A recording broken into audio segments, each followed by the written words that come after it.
Welcome to day 25. We are doing Job 22 through 25, and really, you talk about Job 22,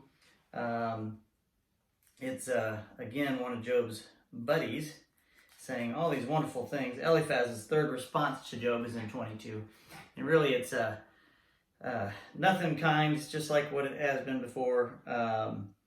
I'm just going to read a random verse just to explain what I'm talking about.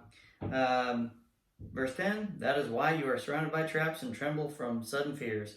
That is why you cannot see in the darkness and waves of water cover you. Okay, so, Eliphaz and his friends still don't get that this is something different and special that has happened, not special in a good way, that has happened to Job, their friend.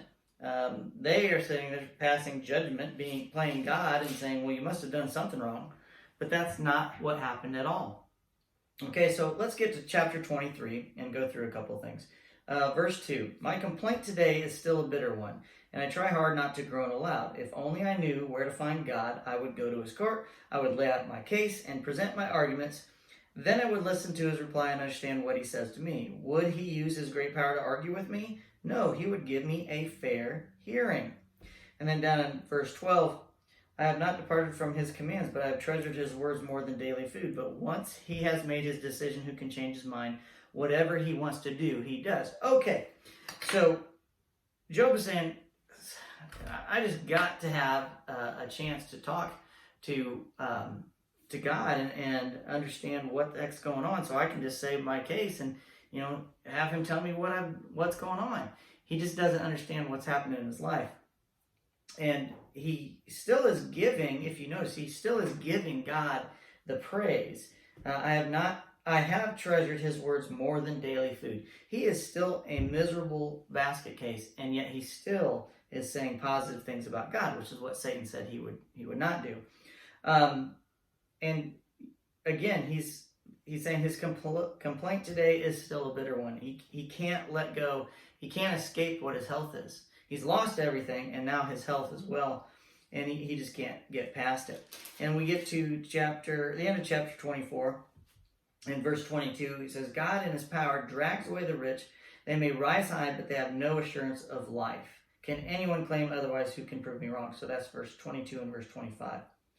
So Job is saying all these right things to his friends, and they're not getting it. And he's saying, I understand everything you're saying.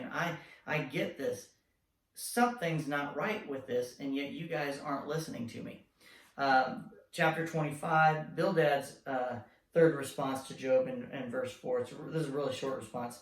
How can a mortal be innocent before God? Can anyone born of a woman be pure? How ignorant is this response? Can anyone born of a woman be pure? I think what Bildad is trying to say here is we're all guilty. Nobody is really pure. Nobody can even stand up to God, and rightfully so. We should be fearful of that. How can a mortal be innocent before God? Yeah, how can we? But yet God has told us time and time again throughout the Bible there are people who are righteous in his eyes. Not that they haven't sinned, but have done really well. And we have to keep in the back of our minds what has happened. Job has been tested by Satan, allowed by God to have Satan test him. Job doesn't know what's going on. His friends don't know what's going on. We wouldn't know what was going on in our lives if that had happened, or if it does happen to us. And it's just chaos and a mess. And the question comes down to, even when you don't know what's going on, are you going to praise God? That is the great thing about the book of Job, because it goes on and on and on. Now, we are well over halfway done. We're going to get to the chapter 40s eventually here in the next probably 4 or 5 days. So be prepared. You're going to start to see some things change, and even get to hear from God himself. So we'll talk to you tomorrow on the 26th day.